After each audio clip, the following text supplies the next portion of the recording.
The proscribed Hnlc National Liberation Council (Hnlc) has decided to challenge the central government's decision to extend its ban for another 5 years. A representative of the Hnlc, who is also the president of the Hnlc National Youth Front, Sadon Bla, stated today that the group had appointed legal counsel to contest the extension before the Unlawful Activities Prevention Act Tribunal. The hearing is scheduled to take place in Shillong on the 22nd of March 2025. On the 6th of March, it was informed that Fernando Shangpliang had been appointed as the Hnlc's legal representative. The Ministry of Home Affairs had earlier issued a notification on the 14th of November 2024 declaring Hnlc and all its factions, wings and frontal organizations as unlawful associations. When asked about the decision to challenge the ban, the representative explained that during the peace process, when Hnlc leaders were stationed in Shillong, the organization had repeatedly urged upon the state government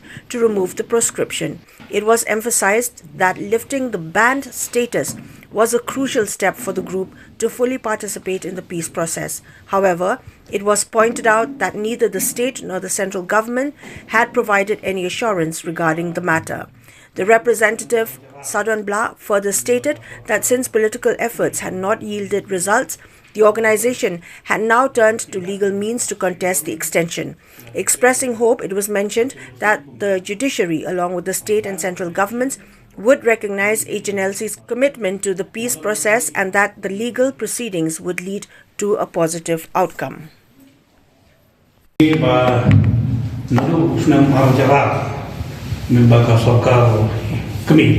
Ministry of Home Affairs daka feedback jong ka state government kila declare ya ka Hnlc kum ka ban organization apa ka UAPA mo maksudnya kenapa lang kami ba Fernando Shangpliang te kaji terpawe long ba hak hak tarik untuk main kanton ka hearing ka bala khot daga ni ka tribunal ya ka bala ila ya ka seng Hnlc bahkan kontes ya ka ni ka jingsaban Barkani ketika sih berbanding kom dulu senang berjalan, halu mentah bahwa Hnlc kalau willing berkontes ya kenika declaration as a illegal organization yang senghi beroi. Di hak bayi berkini pada isu yang ini dukshan lor yang ini dah kes bahwa kontes ini apa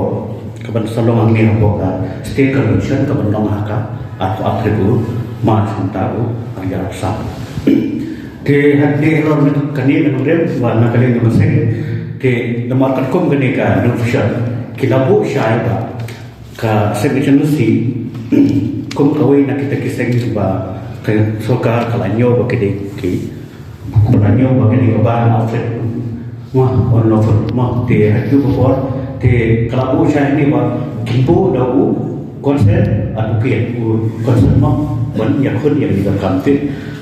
Halo ini menurut tenang nak kalian demes jom kesengi kelaya cemat bat lingba jemu siang pada interlokutor te kelapa ikan negosiasi mo kani kebuan lingba jokan Hnlc National Liberation Council mo kani kadi tarik umat area besar bat tho syai gumne tu Fernando Shangpliang appointment of legal representative. With reference to the subject mentioned above, the Hnlc National Liberation Council (Hnlc) is pleased to appoint Master Fernando Shangpliang as its legal representative to represent the organization in matters relating to the extension of the declaration of Hnlc as a banned organization by the Ministry of Home Affairs, Government of India. As rescheduled, date of the hearing has been fixed on the 22nd March 2024 at State Convention Center Shillong. 2025 at the State Convention Center Shillong, make clear. The Hnlc hereby informed the concerned authorities that the Council has appointed the aforesaid mentioned advocate to represent the organization in this matter, issued by the authority of Hnlc, and the has been signed by Bobby R. Marwin, Chairman of the Hnlc, and San Kupar Nongtrao, General Secretary of Hnlc. Ministry wala nagaling state government kili bercucu wala bakasen Hnlc dalam serius dengan peace process Terkasong sa haka role bakan sim kan ka kini ban persen ya Union of India subhat cham lagayal ba kini ban persen state government ha smat kan tribunal ba kumno kin snai ya kala kunti wa ada tadi mga tribunal kin snai kala kunti ba ka HNLC kan wan yang mak sistem ke habi ni ka peace process ini ka tribunal atau setuju hadir dalam hak agensi yang kita jumpa sebuah ministerinya. Emang gani ka tribunal ka don harga ka nulu badi ka long dia tribunal hamam bai di militan groups for this bah hui bentar ini constitute ni tribunal padanya kan tribunal kalau ka special court bagtai jadi ni UAPA cases kan kami ya berarti militan organization ni kita ki sehingga